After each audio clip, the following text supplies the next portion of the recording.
The hostess looked right through him. Raffle Carter stood at the restaurant entrance, his reservation confirmation on his phone screen, watching the young woman's seat party after party while pretending he didn't exist. He was a billionaire CEO. He'd closed deals worth millions with a single phone call. But tonight, on New Year's Eve in a moderately priced family restaurant, he was invisible. "Excuse me," he said for the third time. "I have a reservation, Carter. 7 o'clock. She glanced at him, her eyes sliding past without recognition. "We're fully booked tonight. Maybe try somewhere else." "But I made a reservation 2 weeks ago." She turned her back and walked away. Raffle stood there, feeling something crack inside his chest. When had this started? When had people begun looking through him instead of at him? His assistant made his reservations at high-end restaurants. His driver took him to business dinners where people knew his name and net worth. But here, alone, trying to have a normal New Year's Eve dinner, he was nobody. He watched families laugh together at their tables. Couples held hands across white tablecloths. Children colored on paper menus while their parents smiled. The warmth of belonging seemed to glow around them like a light he couldn't touch. Then a small hand waved at him.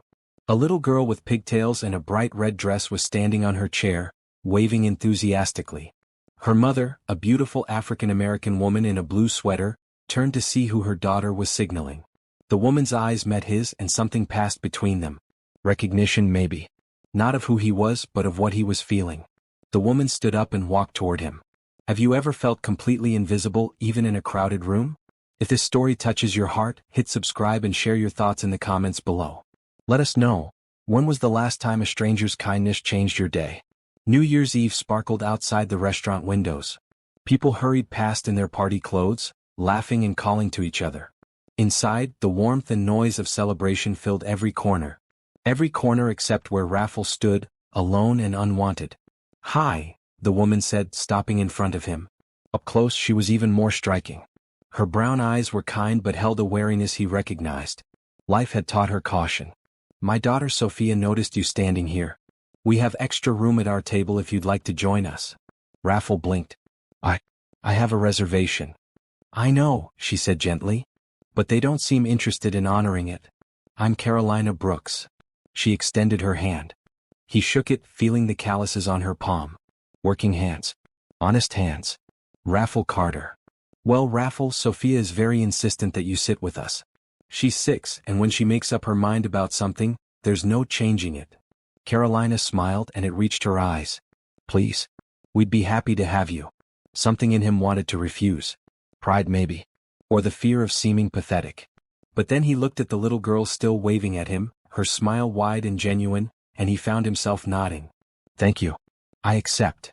Carolina led him through the crowded restaurant to a small table near the window.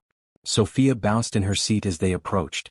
"Mama, you brought him," Sophia said, delighted. "I did, baby. This is Mr. Raffle." "Raffle, this is my daughter, Sophia." "Just Raffle is fine," he said, sitting down in the chair Carolina pulled out. "Thank you for inviting me, Sophia." "You looked sad," Sophia said simply. "Nobody should be sad on New Year's Eve." Raffle didn't know what to say to that. Children had a way of cutting straight through pretense to the truth underneath. A waitress appeared, this one actually looking at him.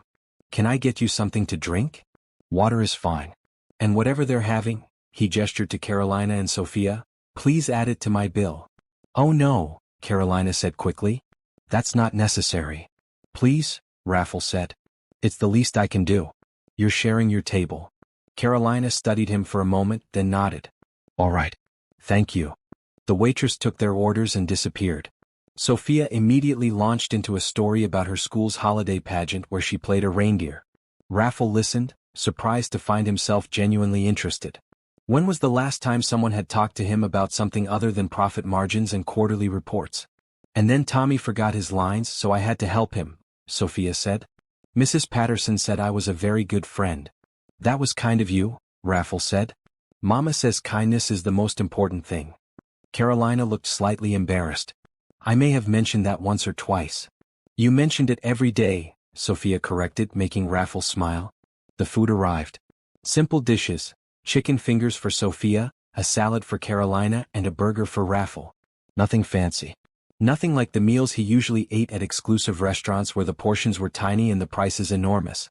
But sitting here, watching Sophia dip her chicken in ketchup while chattering about her best friend at school, Raffle realized he was enjoying himself more than he had in years. What do you do, Raffle? Carolina asked during a pause in Sophia's monologue. I run a company, he said, keeping it vague. Technology sector. It's demanding. Is that why you're alone tonight? The question was gentle but direct. Raffle appreciated that she didn't dance around it. I'm always alone, he admitted. I work most of the time. I don't really have friends. Family is complicated. He stopped, surprised at his own honesty. Sorry? That's probably more than you wanted to know. Don't apologize for the truth, Carolina said. I get it. Being alone isn't always a choice. He wanted to ask her story, but Sophia was tugging on his sleeve, showing him the coloring page the restaurant had provided. She'd drawn a picture of 3 people at a table. That's us, she explained. See? You, me, and Mama. Something tight in Raffle's chest loosened. When had anyone included him in their family portrait, even a crayon drawing? They talked through dinner, the conversation flowing easier than Raffle expected. Carolina was a security guard at an office building downtown. She worked nights mostly, which meant seeing Sophia off to school and sleeping during the day. It was hard, she admitted, but it paid the bills. And someday I want to go back to school, she said. Maybe become a teacher. Sophia's teacher, Mrs. Patterson, she makes such a difference in kids' lives. I'd like to do that too. You'd be good at it, Raffle said, meaning it. He could see it. Carolina in a bright green dress, surrounded by children who adored her. What about you? She asked. Do you like what you do? Did he? Raffle considered the question seriously. I used to. Or I thought I did. Lately, it feels like I'm just going through motions. Building things nobody needs. Making money I don't spend. Living in a house too big for one person. That sounds lonely. It is. Sophia, picking up on the mood, reached across the table and patted his hand. Don't be sad, Raffle. You're with us now. The simple kindness of it nearly undid him. The restaurant began counting down to midnight. All around them, people stood, gathering their loved ones close. Carolina pulled Sophia onto her lap. Raffle felt like an intruder again, but Carolina smiled at him. 10, 9, 8. The whole restaurant joined in. Raffle found himself counting 2, his voice mixing with hundreds of others. 3, 2, 1. Happy New Year. Noise erupted. People kissed and hugged and cheered. Sophia threw her arms around Carolina's neck, then turned and hugged Raffle too. He froze for a second, then carefully hugged her back. Happy New Year, Raffle, Carolina said, raising her glass of water. He clinked his glass against hers. Happy New Year. For the first time in longer than he could remember, he meant it. They finished their meal slowly, none of them eager for the evening to end. When the check came, Raffle paid it before Carolina could protest. You already gave us so much tonight, he said. Please let me do this. All right, Carolina said. She didn't fight him, just accepted with grace. Thank you. Outside, the cold air bit at their faces. Sophia yawned, suddenly exhausted from the excitement. Carolina lifted her daughter easily, settling her on her hip. Can we give you a ride somewhere? Raffle asked. Our car's just around the corner, Carolina said. But thank you. They stood in awkward silence for a moment. Raffle didn't want the night to end. He searched for something to say, some reason to see them again. Carolina solved the problem for him. She pulled out her phone. Can I get your number? Sophia would probably like to see you again. If you want. Yes, Raffle said, perhaps too quickly. I'd like that very much. They exchanged numbers. Sophia, half asleep on Carolina's shoulder, mumbled a goodbye. Carolina smiled at him one more time. Thank you for joining us tonight, Raffle. I hope this year is better for you. It already is, he said honestly. He watched them walk away, Carolina's blue sweater bright against the dark night, Sophia's red dress a splash of color. For the first time in years, Raffle felt something like hope. The text came 3 days later. Raffle was in his office, a glass and steel tower where he could see the entire city spread below him. He was supposed to be reviewing a merger proposal, but his mind kept drifting back to New Year's Eve. To a little girl's smile and her mother's kind eyes. His phone buzzed. Hi Raffle, it's Carolina. Sophia wanted me to tell you she drew another picture of you. She made you wear a purple hat this time. Hope you're well. Raffle found himself smiling. He typed back immediately. I'd love to see it. How is she? The response came quickly. Energetic as always. She asks about you every day. Says we need to have dinner with you again. I like that. When are you free? There was a longer pause this time. Raffle stared at his phone, wondering if he'd been too forward. Then, Saturday? Nothing fancy. Just pizza maybe. Perfect. Let me know where and when. Saturday felt impossibly far away. Raffle caught himself checking his phone constantly, hoping for another message. His assistant, Mrs. Chen, noticed. Are you expecting an important call, Mr. Carter? No, he said, then reconsidered. Maybe. Personal matter. Mrs. Chen raised an eyebrow. In 15 years of working for him, she'd never heard him mention anything personal. Saturday arrived. Raffle changed clothes 3 times before settling on jeans and a green sweater. Casual but neat. He looked at himself in the mirror of his massive master bedroom and wondered when he'd become this person, nervous about pizza with a woman and her daughter. The restaurant Carolina chose was nothing like the places Raffle usually went. It was a local chain with checkered tablecloths and a salad bar. Children ran between tables while tired parents tried to corral them. It was loud and chaotic and wonderful. Carolina and Sophia were already there, sitting in a booth near the back. Sophia saw him first and waved enthusiastically. She wore a bright yellow dress today, her hair in 2 puffs on either side of her head. Raffle, she called, drawing looks from nearby tables. Carolina stood as he approached. She wore a red blouse with jeans, her hair pulled back in a simple ponytail. She looked beautiful. Hi, she said, smiling. Thanks for coming. Thank you for inviting me, Raffle said, sliding into the booth across from them. Sophia immediately pushed a piece of paper across the table. Look, I drew you. The crayon figure wore what appeared to be a very tall purple hat and stood next to 2 other figures. It's perfect, Raffle said. Can I keep it? Sophia nodded vigorously. Mama says we should give gifts to people we like. I like you. I like you too, Sophia. They ordered pizza. While they waited, Sophia told Raffle about her week at school. She'd learned about penguins in science class and was now convinced they needed to visit the zoo. The zoo sounds fun, Raffle said, looking at Carolina. Maybe we could all go sometime? Maybe, Carolina said carefully. But she was smiling. The pizza arrived. As they ate, the conversation flowed naturally. Carolina talked about her job, about the people she saw coming and going at the office building. Raffle found himself telling them about his company, simplifying the details for Sophia's benefit. So you make computers smarter? Sophia asked. Something like that. Cool. Can you make one that does my homework? Sophia, Carolina said, trying not to laugh. What? It would be helpful. Raffle grinned. I think the point of homework is for you to learn, not the computer. Sophia sighed dramatically. That's what Mama says too. After pizza they got ice cream. Sophia got chocolate with rainbow sprinkles. Carolina chose vanilla. Raffle got strawberry, and Sophia informed him it was an excellent choice. Raffle, Sophia said, serious suddenly. Are you going to be our friend now? The question caught him off guard. Carolina looked equally surprised. Sophia, honey, we just met Raffle. These things take time. But he's nice, Sophia said. And he's lonely. And we have room for friends. Right, Mama? Carolina met Raffle's eyes. He saw uncertainty there, but also something else. Possibility, maybe. Right, she said softly. We have room. Then yes, Sophia, Raffle said. I'd like to be your friend. Sophia beamed. Crisis averted, she went back to her ice cream. They stayed at the restaurant until Sophia started yawning. Outside the evening was clear and cold.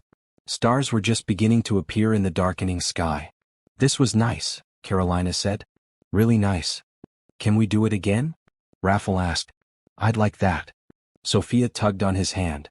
Will you come to the park with us tomorrow? Mama takes me every Sunday. Raffle looked at Carolina, asking permission. If you're free, she said. No pressure. I'm free, he said immediately. He had a meeting scheduled, but he'd cancel it. Some things were more important. Riverside Park, Carolina said. Around 2. I'll be there. That night, Raffle went home to his enormous empty house and stuck Sophia's drawing on his refrigerator. It was the only decoration in the entire sterile kitchen. He looked at the crayon figures for a long time, at the family she'd drawn him into, and felt something shift inside him. He didn't want to be alone anymore. And for the first time he didn't have to be. Riverside Park was alive with Sunday afternoon activity. Dogs chased frisbees. Teenagers played basketball on the courts. Families spread blankets on the grass, enjoying the unseasonably warm January day. Raffle arrived early, nervous in a way he hadn't been since his first board meeting 20 years ago. He'd worn jeans again and a blue jacket. Casual. Normal. He sat on a bench near the playground and waited. Raffle. Sophia's voice carried across the park. She was running toward him, Carolina walking behind her at a more measured pace. Sophia wore green today, bright as spring grass. Carolina had on jeans and a purple sweater that brought out the warmth in her skin. Sophia crashed into him with a hug. You came. I said I would, Raffle said, hugging her back. Carolina reached them, slightly out of breath. Someone was very excited to see you. The feeling is mutual. They walked to the playground together. Sophia immediately ran to the swings. Push me, Raffle? Please? He looked at Carolina, who nodded encouragingly. She loves the swings. Fair warning, she could stay there for hours. Raffle had never pushed a child on a swing before. He was awkward at first, uncertain how hard to push. But Sophia gave him instructions. Higher. No, not that high. Perfect. Carolina sat on a nearby bench, watching.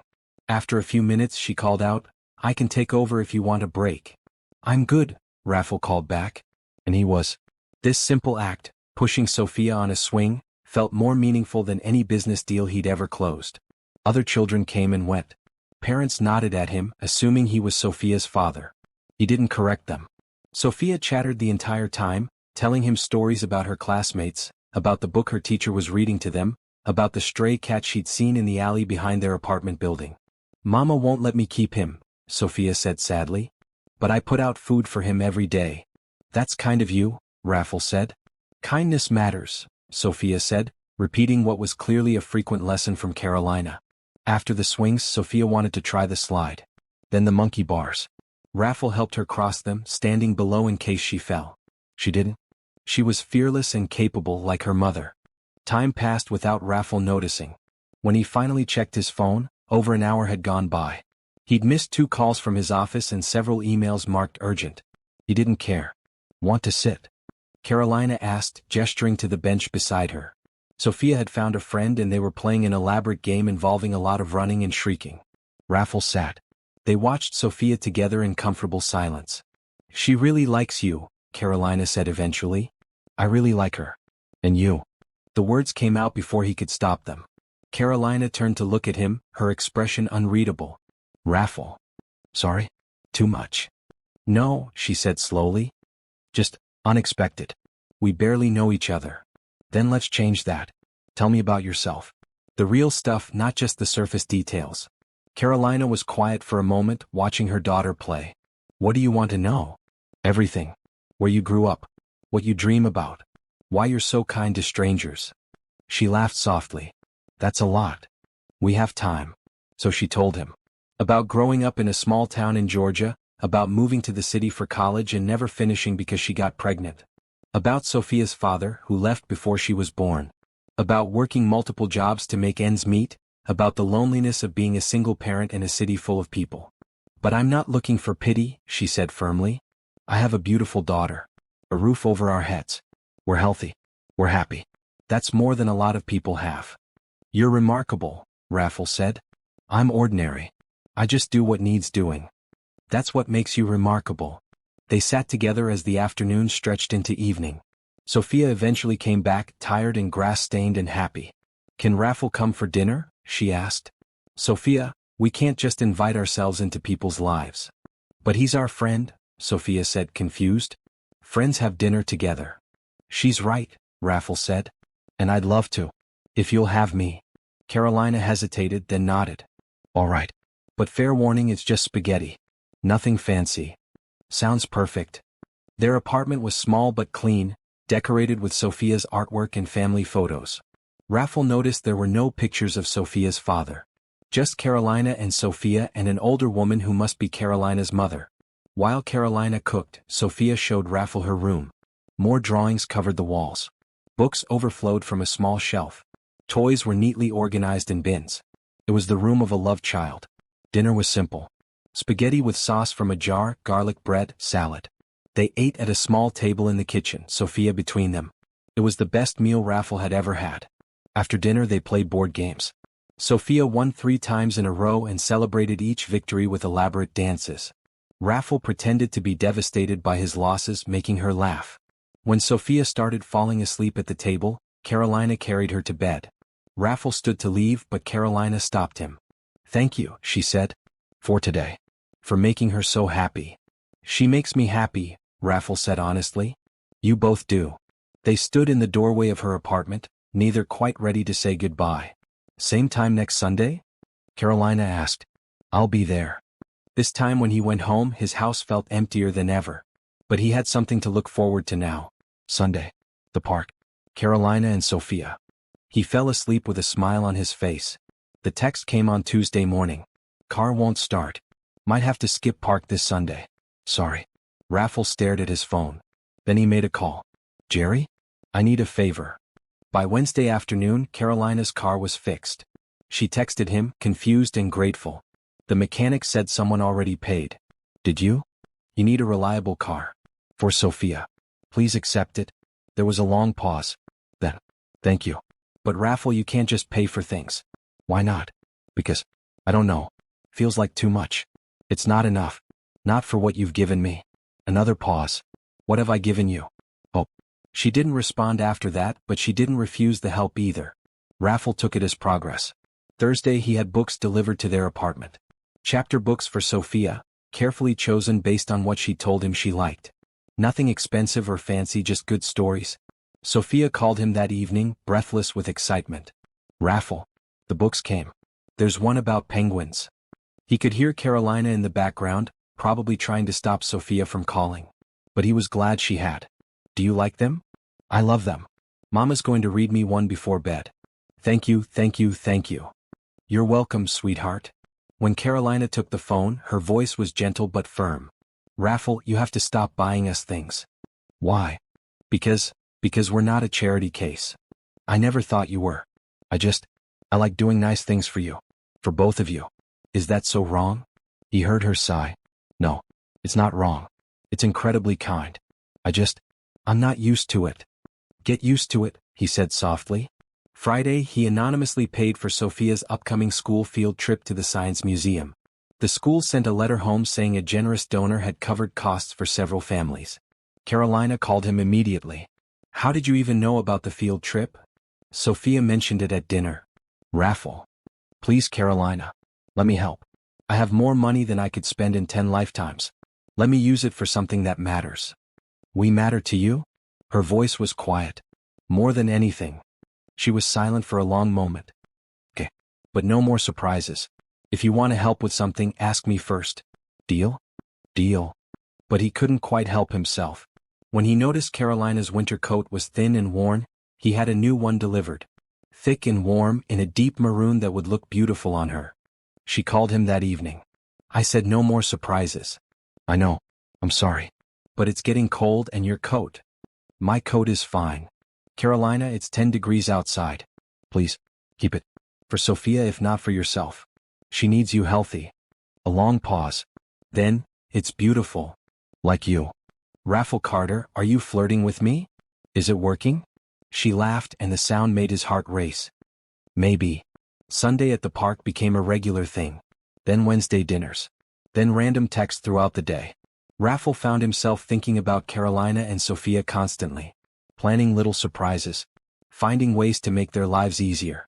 He bought Sophia new shoes when he noticed her old ones were too small. He had groceries delivered to their apartment when Carolina mentioned her hours had been cut and money was tight. He paid their electric bill when winter temperatures dropped and he knew heating costs would rise. Each time Carolina protested. Each time she eventually accepted with gratitude. She was learning to let him help. He was learning what it meant to care about someone more than himself. One evening after dinner at a small diner they'd started frequenting, Sophia fell asleep in the booth. Carolina looked exhausted herself, her double shift showing in the dark circles under her eyes. Let me drive you home, Raffle said. We can take the bus. Please. It's late. You're tired. Let me help. She studied him for a moment. Why are you doing all this? Really? Because you saw me when no one else did. Because you invited a stranger to your table and changed my life. Because every moment I spend with you and Sophia makes me want to be a better person. Raffle. Because I care about you, Carolina. Both of you. More than I've cared about anything in a very long time. She reached across the table and took his hand. Her palm was warm against his. We care about you too. It wasn't a declaration of love. It wasn't a promise of forever. But it was enough. For now it was enough. February arrived with snow and cold that turned the city into a winter painting. Raffle found himself spending less time at the office and more time with Carolina and Sophia. His assistant noticed. His board of directors noticed. He didn't care. "You're different lately, Mr. Carter," Mrs. Chin said one morning, bringing him coffee. "Different how?" "Happier. You actually smiled at the security guard this morning." Had he really been that bad before? Probably. Work had consumed him for so long that he'd forgotten how to be human. "I'm learning that there's more to life than quarterly reports," he said. "Good. It's about time." That weekend the forecast called for snow. Sophia was beside herself with excitement. "Can we build a snowman? Can Raffle come?" Carolina texted him. "Snow day plans. Interested?" He was there before the first flake fell. They spent the morning in the park, building not one snowman but 3. Sophia insisted they needed a family. Carolina and Raffle exchanged a look over her head, both thinking the same thing but neither saying it out loud. Raffle had never built a snowman before. His childhood had been all private tutors and boarding schools. No time for playing in the snow. Carolina showed him how to roll the snow into balls, how to stack them just right. "You're a natural," she said, laughing as his snowman's head fell off for the 3rd time. "I'm terrible at this." "But you're trying. That's what matters." Sophia found sticks for arms and rocks for faces. She gave each snowman a personality. The tall one was the father. The medium one was the mother. The small one was the child. "Just like us," she said, then seemed to realize what she'd implied. "I mean, not that we're. I know what you mean, sweetheart," Raffle said gently. "And I like it." They stayed until Sophia's fingers were too cold to feel, even through her gloves. Then they went back to Carolina's apartment for hot chocolate. Raffle had been there enough times now that he knew where everything was. He made the hot chocolate while Carolina helped Sophia out of her wet clothes. They were comfortable together, moving around each other in the small kitchen like they'd been doing this for years instead of weeks. "Extra marshmallows?" Sophia demanded when she returned in dry clothes and fuzzy slippers. "Extra marshmallows," Raffle agreed, piling them high. They sat on the couch together, watching a movie Sophia had chosen. Halfway through, Sophia fell asleep between them, her head on Carolina's lap, her feet in Raffle's. "She's out," Carolina whispered, brushing hair from her daughter's face. "Should I go? Let you put her to bed?" "Stay. Please." So he stayed. They talked quietly while Sophia slept, careful not to wake her. They talked about everything and nothing. Carolina told him about her dream of going back to school. Raffle told her about the loneliness of success. They shared secrets and fears and hopes. "I'm scared," Carolina admitted, "of how much Sophia's getting attached to you. Of how much I'm getting attached to you." "Why does that scare you?" "Because people leave. They always leave." "I'm not going anywhere, Carolina." "You say that now. But what happens when you get bored? When the novelty wears off? When you remember you're a billionaire CEO and we're just us?" Raffle carefully moved Sophia's feet and shifted closer to Carolina. He took her hand. "You're not just anything. You're everything. Both of you. I know this is fast. I know it's probably crazy. But I've spent 40 years being lonely and successful and miserable. Then I met you and suddenly I remember what it feels like to be alive." "Raffle. I'm not asking for promises. I'm not asking for forever. I'm just asking for a chance. To be part of your lives. To keep building snowmen and eating pizza and reading bedtime stories. Can you give me that?" She looked at him for a long moment. Then she leaned forward and kissed him. It was soft and sweet and tasted like hot chocolate and hope. When they pulled apart, she was smiling. "Yes," she said. "We can give you that." The weeks that followed were the happiest of Raffle's life. He rearranged his schedule to have dinners with them during the week. He never missed a Sunday at the park. He read Sophia bedtime stories on video calls when he couldn't be there in person. He met Carolina's mother, who flew in for a weekend visit. She was skeptical at first, this wealthy man in her daughter's life. But when she saw how he looked at Carolina, how gentle he was with Sophia, she relaxed. "You make them happy," she said to him while Carolina and Sophia were in the other room.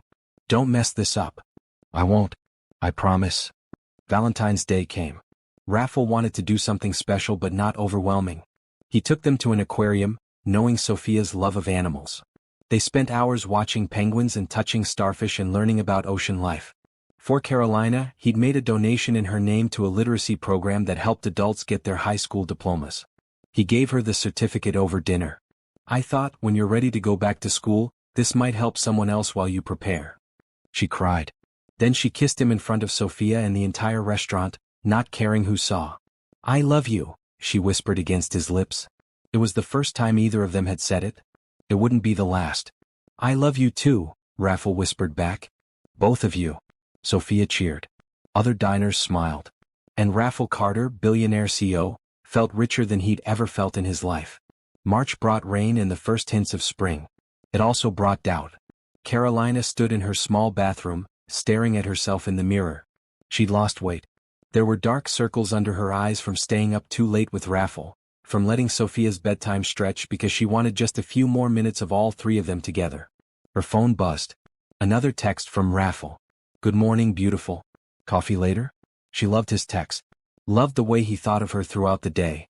But lately they'd started to feel like pressure. Like she was losing herself in this relationship, becoming dependent on him in ways that scared her. Her mother's voice echoed in her head. Never rely on a man.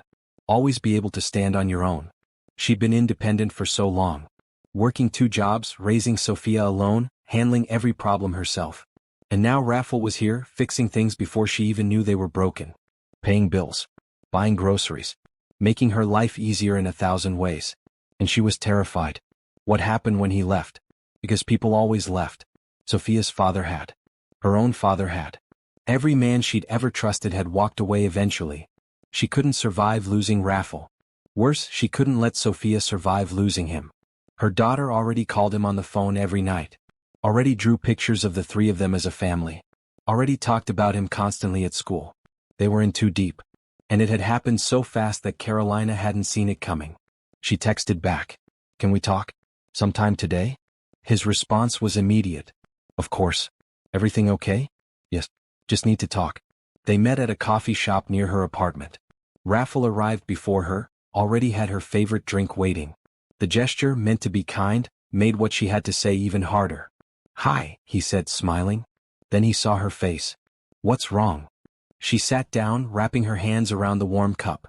I need to ask you something. And I need you to be honest. Always. What are we doing, Raffle? He blinked, confused. I don't understand. This. Where is this going? Because it's moving so fast and I'm scared and I don't know if I can keep up. Carolina, I love you. I thought you knew that. I do. I love you too. But love isn't always enough. We're from different worlds.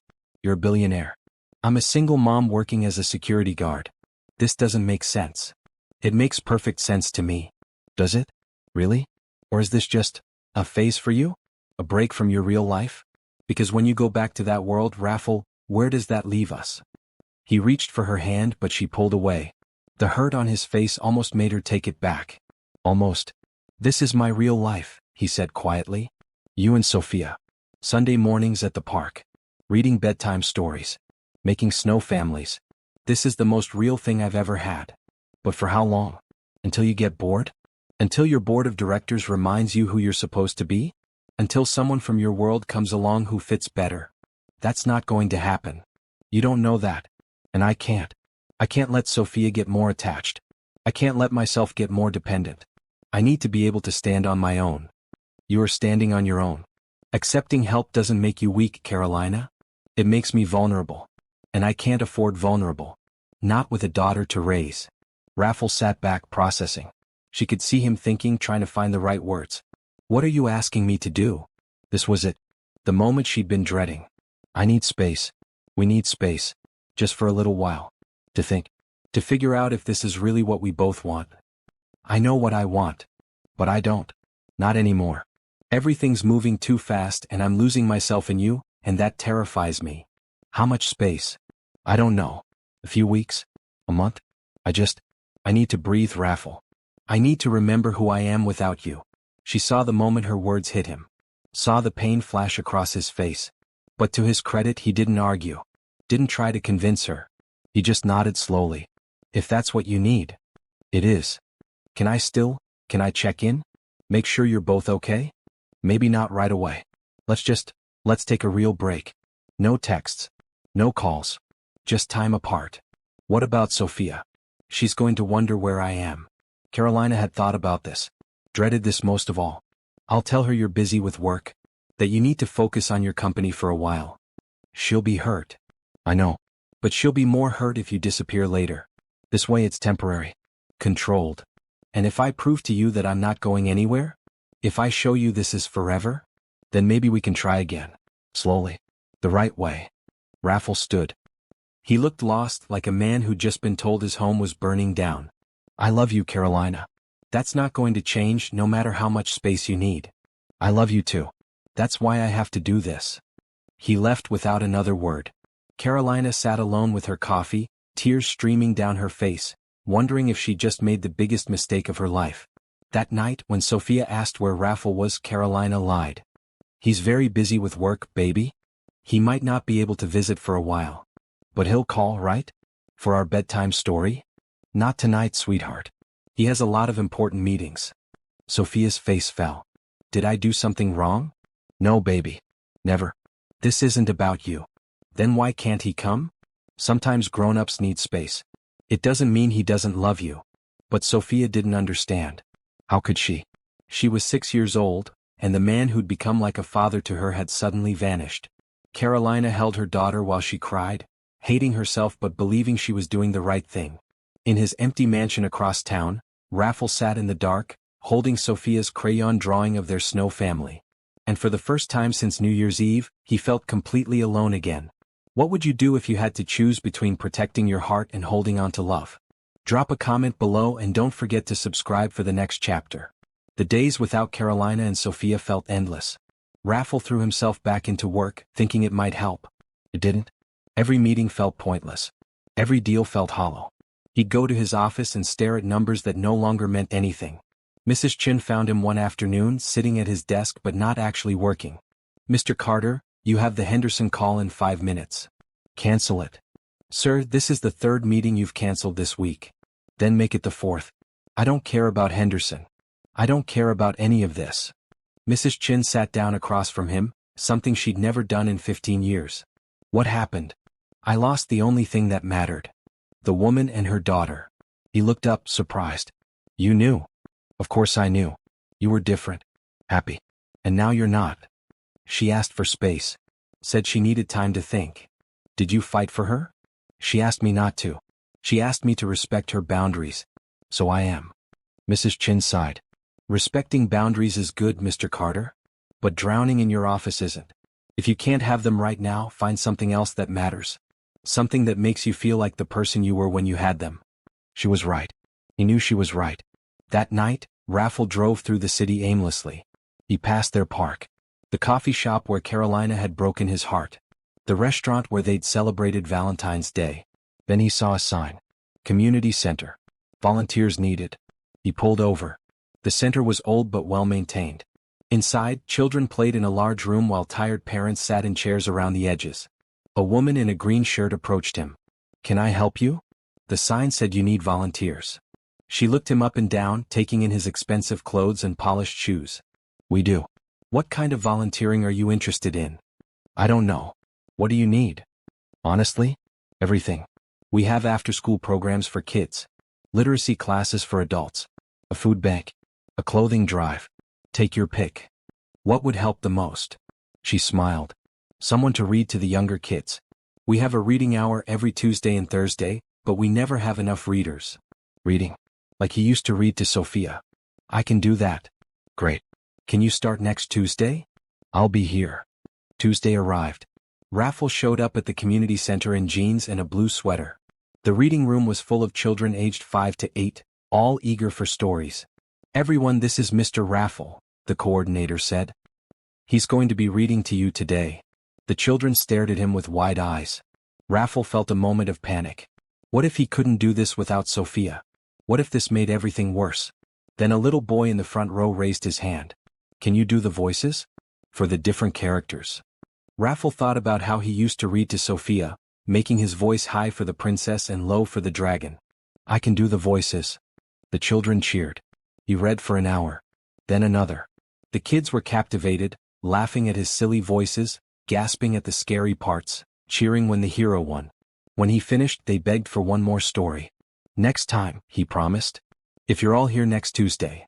They promised they would be. Raffle started coming to the center twice a week. Then 3 times. He read to the children. He helped in the food bank, sorting donations and packing boxes.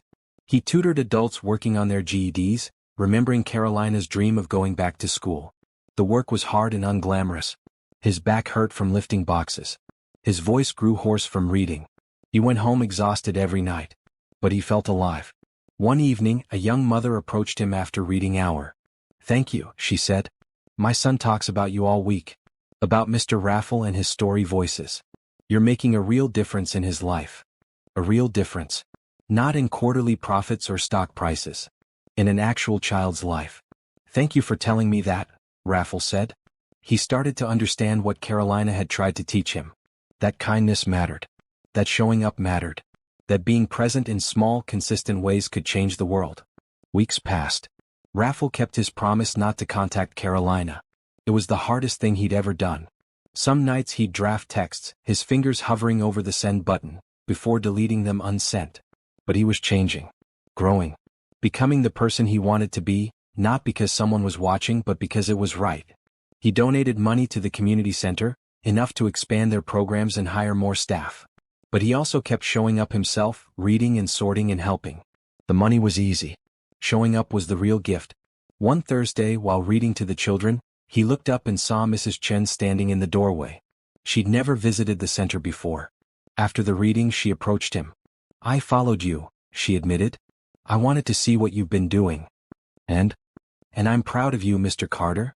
This is good work. It feels good. Better than anything I've ever done in business." "Don't give up on her," Mrs. Chen said quietly. "A woman who can inspire this kind of change in a person is worth fighting for." She asked for space. Space doesn't mean forever. When the time is right, show her who you've become. That night, Raffle went home to his big empty house. But it didn't feel quite as empty anymore. He had purpose now. Direction. Even without Carolina and Sophia, he was becoming someone worth being. He just hoped that when the time came it would be enough. Sophia had stopped drawing. Carolina noticed it first when her daughter's teacher called. "Mrs. Brooks, I wanted to check in about Sophia. She's been very quiet lately. Less engaged in class. Is everything okay at home?" "Everything's fine," Carolina lied. "She's just going through a phase." But it wasn't fine. Sophia came home from school and went straight to her room. She picked at her dinner. She didn't laugh at cartoons anymore. And she'd stopped drawing entirely. Carolina tried to talk to her about it. "Baby, don't you want to make a picture? Maybe one with penguins? You love penguins." "Don't feel like it," Sophia mumbled. "What do you feel like doing?" "Nothing." It had been a month since Carolina had asked Raffle for space. A month of watching her daughter slowly lose her light. A month of lying awake at night wondering if she'd made a terrible mistake. She'd thought she was protecting them. Protecting herself from getting hurt, protecting Sophia from getting too attached. But in trying to prevent future pain, she'd caused present pain. And that seemed infinitely worse. "Sophia, talk to me. Please. Why doesn't Raffle come anymore?" There it was. The question Carolina had been dreading. "I told you, baby. He's busy with work." "That's not true." Sophia's voice was small but certain. "You told him to go away. I heard you on the phone." Carolina's heart sank. She'd been so careful to have that conversation with Raffle when Sophia was at school. But she must have mentioned it to someone. Her mother, maybe. And Sophia had overheard. "Sweetheart. Did I do something wrong? Is that why he doesn't want to see me?" "No, Sophia. Never. This isn't about you." "Then why?" "He said he loved us. He said he wasn't going anywhere. But he did go. He left just like my daddy left." The comparison hit Carolina like a physical blow. Sophia had never mentioned her father before. Never asked about him. Carolina had thought she was too young to care. She'd been wrong. "Raffle didn't leave like your father did. Your father left before you were born because he was scared and selfish. Raffle left because I asked him to. Because I was scared." "Scared of what?" "How did you explain adult fears to a 6-year-old? How did you make her understand that sometimes love scared you more than loneliness? Scared of getting hurt. Scared of depending on someone who might leave. But you made him leave. So you hurt him. And you hurt me." The simple truth of it was devastating. "I know, baby. I'm so sorry. Can you ask him to come back?" "I don't know if he will. But you can try?" Carolina looked at her daughter's hopeful face and realized she'd been selfish. She'd been so focused on protecting herself that she'd forgotten what mattered most. Not her fear. Not her pride, but Sophia's happiness. And her own if she was honest. I can try, she said. Sophia hugged her fiercely. Thank you, Mama. That night, Carolina pulled out her phone. She'd deleted Raffles' number from her contacts but still had it memorized. She started typing a text half a dozen times, deleting each one. Finally, she settled on simple honesty. I miss you. Sophia misses you. Can we talk? She hit send before she could change her mind. The response came 3 hours later. Carolina had almost given up hope. I miss you both too. When and where? They met at the park. Their park where this had all started. It was late afternoon on a Sunday, the time they used to meet every week. Carolina wondered if Raffle had chosen it on purpose. He was already there when she arrived, sitting on their bench. He stood when he saw her, and Carolina's breath caught. He looked different. Tired maybe. But also peaceful. Like he'd found something in their time apart. Hi, she said. Hi. They sat on the bench together, a careful distance between them. How have you been? Carolina asked. Busy. I've been volunteering at a community center across town. Reading to kids. Helping with their food bank. That's wonderful, Raffle. It's because of you. And Sophia. You taught me that there's more to life than work. That kindness matters. That showing up for people matters. Tears pricked Carolina's eyes.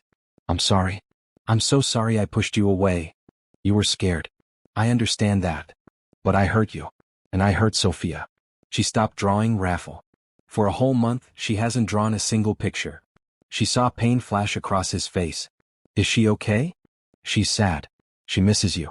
She thinks you left because of her. God, no. I could never. He turned to face her fully. Carolina, I need you to understand something. I'm not going anywhere. Not unless you tell me to. I love you. I love Sophia. That hasn't changed and it's not going to change. How can you be sure? Because I spent the last month trying to live without you, and all it did was make me more certain. You're not a phase. You're not a distraction. You're home. Carolina was crying now, not trying to hide it. I was so stupid. I thought I was protecting us, but all I did was hurt everyone. You were protecting your heart. There's nothing stupid about that. Can you forgive me? Raffle moved closer, closing the distance between them. He took her hands. There's nothing to forgive. But Carolina, if we do this again, we have to do it right. No more pushing me away when you get scared. No more running from what we have. We talk. We work through it. Together. Can you do that? She nodded. I can. I will. I promise. Then yes. We can try again. She kissed him there on the park bench where they used to watch Sophia play. When they pulled apart, both were smiling through tears. Can you come for dinner tonight? Carolina asked. Sophia would love to see you. I'd love that. Fair warning, she's going to tackle you the moment she sees you. I'm counting on it. They sat together for a while longer, hands clasped, watching the sun set over the park. Tomorrow they'd have to figure out the details. How to balance his world with hers. How to build something lasting from something that had started so fast. But tonight it was enough to just be together again. To be whole. Sophia was coloring at the kitchen table when she heard the knock. I'll get it, Carolina called, but Sophia was already running to the door. She yanked it open and froze. Raffle? He knelt down to her level. Hi, sweetheart. I missed you.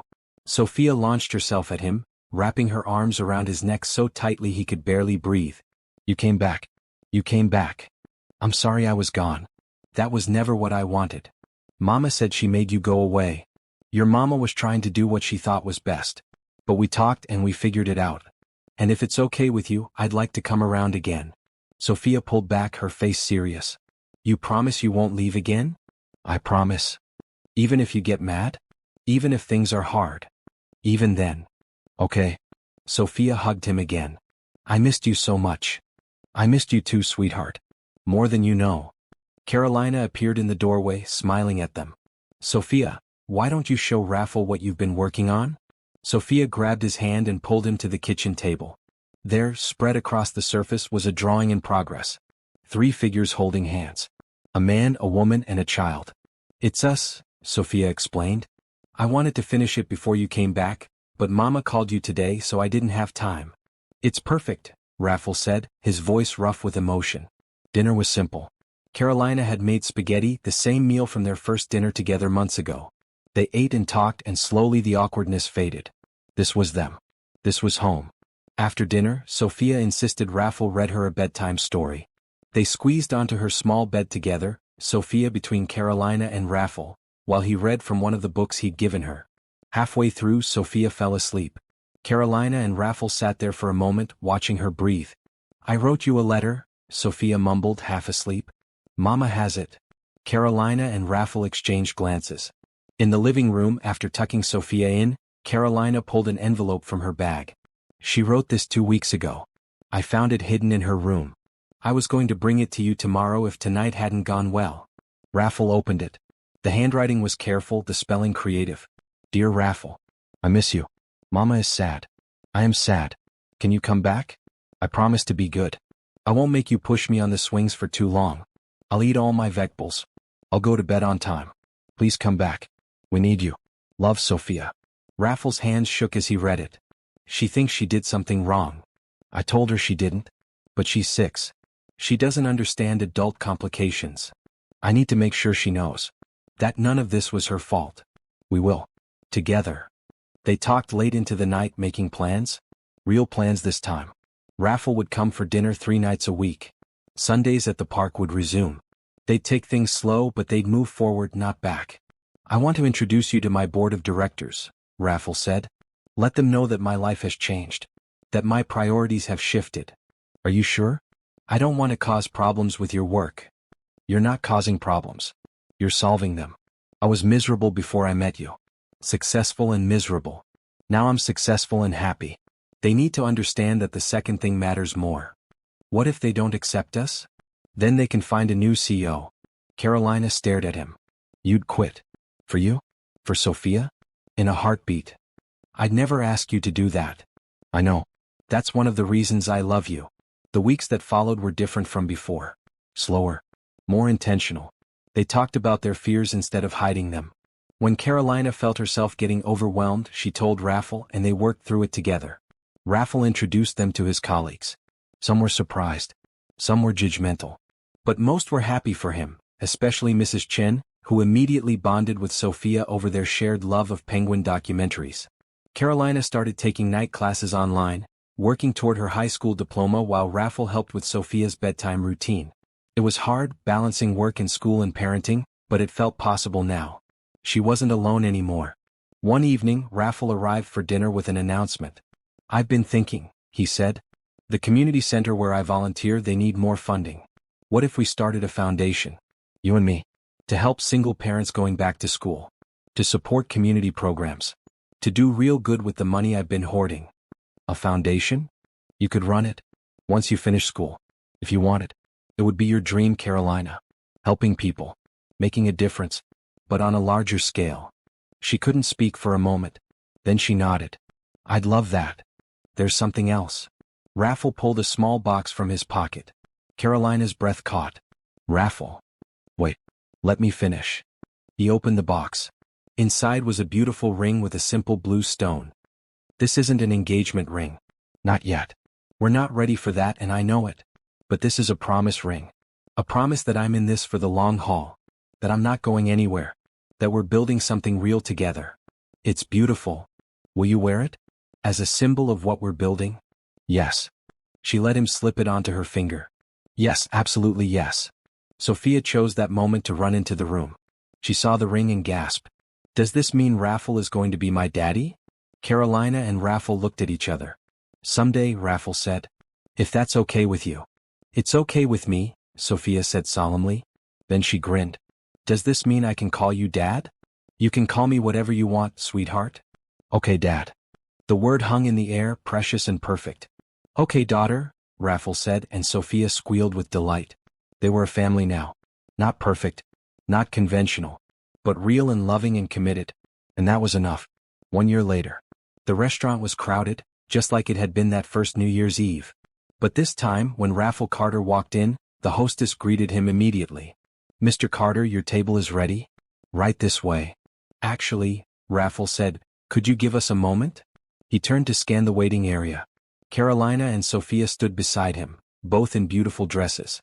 Carolina wore deep red, Sophia wore green.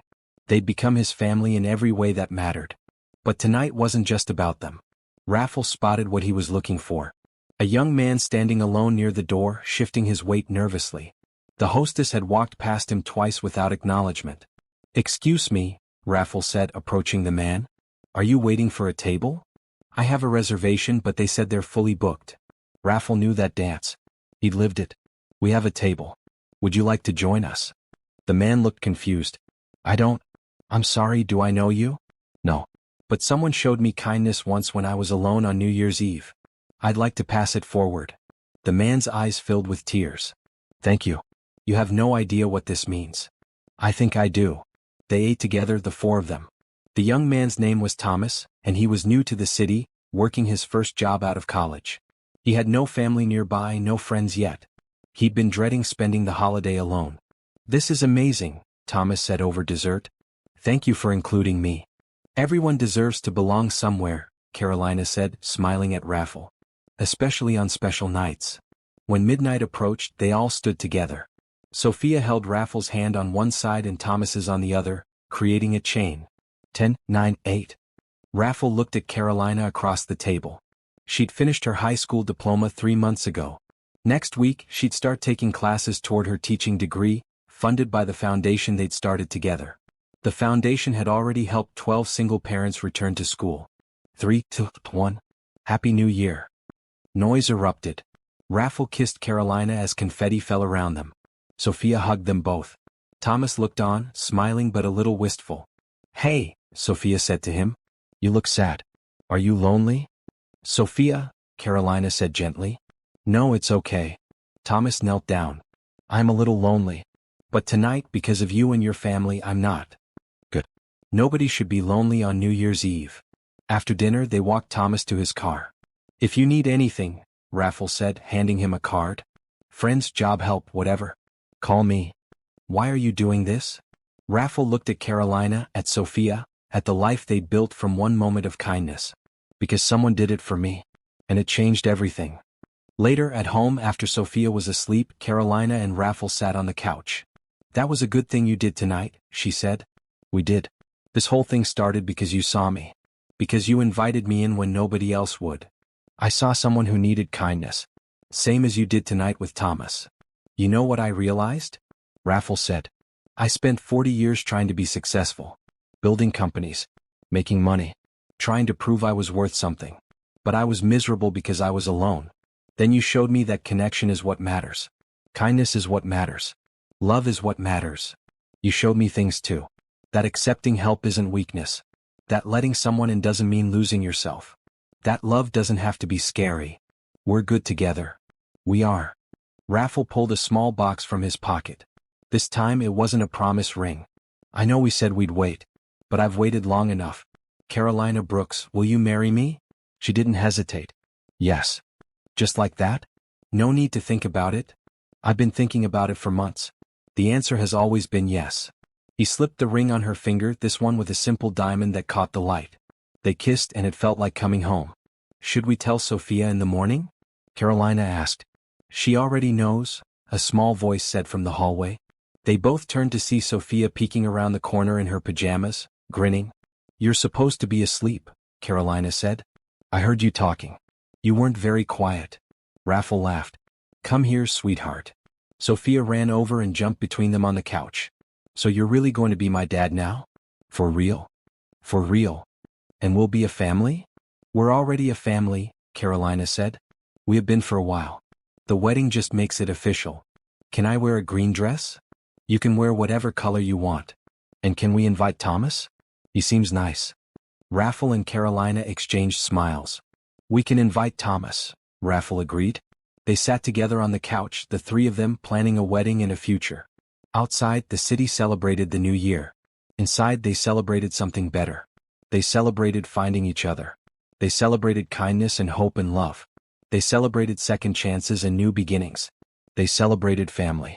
6 months later, they stood in a small garden venue, surrounded by friends. Mrs. Chin was there, crying happy tears. Carolina's mother was there, proud and beaming. The children from the community center were there, excited to see Mr. Raffle get married. Thomas was there too, no longer lonely, having made friends through the foundation's networking events. Sophia walked down the aisle first, scattering flower petals in her bright green dress. Then Carolina, beautiful in red, walked toward the man who'd once been a stranger standing alone in a restaurant. The ceremony was simple. They wrote their own vows. "I promise to always see you," Carolina said. "To never let you feel invisible or alone. To choose you every day for the rest of our lives." "I promise to show up," Raffle said. "To be present. To put love and kindness first. To be the father Sophia deserves and the husband you deserve. To build a life with you that matters." They kissed. Everyone cheered. Sophia hugged them both.